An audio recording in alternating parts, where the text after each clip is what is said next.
உங்ககிட்ட பணம் தங்கவே மாட்டேங்குதா, இல்லனா நீங்க பணத்தை தூர விரட்டிட்டே இருக்கீங்களா? அப்படின்னா அதுக்கு காரணம் மணி பிளாக் மைண்ட் செட். அதை பத்தி தான் பேச போறோம். நான் Pooja Kapilkant, reiki master, energy healer, manifestation coach. உங்க பணத்துக்கு என்ன நடக்குது அப்படின்னு பார்க்கலாம். மணி பிளாக் மைண்ட் செட் அப்படின்னு சொல்றது என்னன்னா வேற எதுவுமே இல்லை. நீங்க தினமும் இந்த வார்த்தைகளை சொல்லிட்டே இருக்கீங்களா? பணம் மரத்துல காய்க்கிறது இல்ல, என் கையில பணம் வந்தா அப்படியே கரைஞ்சிரும், என்னால இந்த அளவு பணம் சம்பாதிக்கிறதுக்கு தகுதியே இல்லை, இந்த மாதிரியான விஷயங்களை நீங்க ரிப்பீட்டடா சொல்லிட்டே இருக்கீங்களா?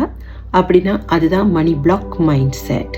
நீங்க எதை திருப்பி திருப்பி சொல்றீங்களோ அதை தான் நீங்க அட்ராக்ட் பண்ணுவீங்க. ஸோ நீங்க திருப்பி திருப்பி சொல்ற இந்த வார்த்தைகள் மந்திர வார்த்தைகளா மாறி உங்க பணத்தை நீங்களே விரட்டி அடிக்கிற மாதிரி மாத்திடும். ஸோ இன்னையில இருந்து என்ன பண்ணுங்க, நீங்க திங்க் பண்ற பேட்டர்னை மாத்துங்க, நீங்க சொல்ற வார்த்தைகளை மாத்துங்க. மணி உங்ககிட்ட இருக்கும். பணத்தை அட்ராக்ட் பண்றதுக்கான வழிகள்ல இது மிக முக்கியமான ஒரு வழி. சரி, இதுல நீங்க ரிப்பீட்டடா என்ன செய்றீங்க அப்படின்றத 1 2 3 அப்படின்றத கமெண்ட்ல சொல்லுங்க. இந்த ரீலை உங்க ஃப்ரெண்ட்ஸ் அண்ட் ஃபேமிலிக்கு ஷேர் பண்ணுங்க. இந்த ரீல் பிடிச்சிருந்தா சேனலை ஃபாலோ பண்ணுங்க, சப்ஸ்கிரைப் பண்ணுங்க. தேங்க்யூ.